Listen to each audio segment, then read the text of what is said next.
સાબરકાંઠામાં ભારે વરસાદના કારણે થઈને ખેતીમાં નુકસાન થયું છે।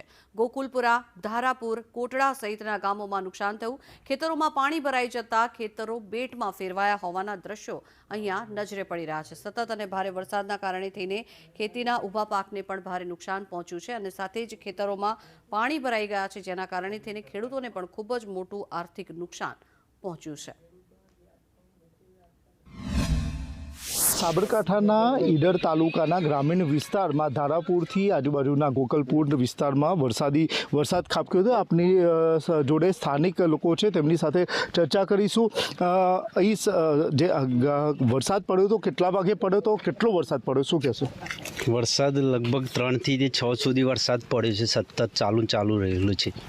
3 થી 6 વાગ્યા અન્ય ખેડૂત છે કે જે વરસાદ પડ્યો તો કેવી સ્થિતિ હતી ને કેટલા ઇંચ જેટલો પડ્યો તો શું કહેશો?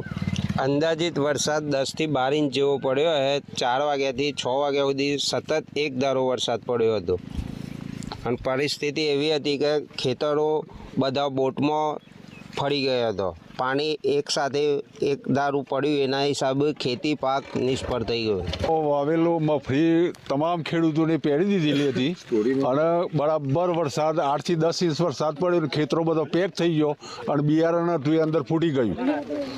બિયારણ અંદર નાશ પામ્યું છે અને ખેતરો બધો પેક થઈ ગયેલો। વરસાદમાં એવું છે કે લગભગ 10 થી 12 ઇંચ જેવો વરસાદ હશે। તમે જોઈ શકો છો મારી પાછળ કે ખેતર છે એ આપણે બેટમાં ફેરવાયા છે। મોટા પ્રમાણમાં ખેતીને નુકસાન છે। અમે એકડે 20 જે ડીએપી છે, ડીએપી પછી ખેતર ખેડામણ અને આ બધું કરીને કુલ 20 થી 25 હજાર ખર્ચો છે। બિયારણના અમે 80 કિલો વાપરીએ છીએ, તો આ બધો ખર્ચો લગભગ સમથિંગ 20 થી 25 હજાર થાય છે। સ્થિતિ એવી વિકટ છે કે અમે આજ સુધી આ વરસાદ આ રીતના જોયો નથી અહીંયા। જે સ્થાનિક ખેડૂતો હતા કે તેમનું કહેવું છે કે વરસાદના કારણે મોટી ખેતી નુકસાનીની સ્થિતિ પેદા થઈ છે। સાથોસાથ આજથી જે સમગ્ર સાબરકાંઠામાં યલો એલર્ટ જાહેર કર્યું છે।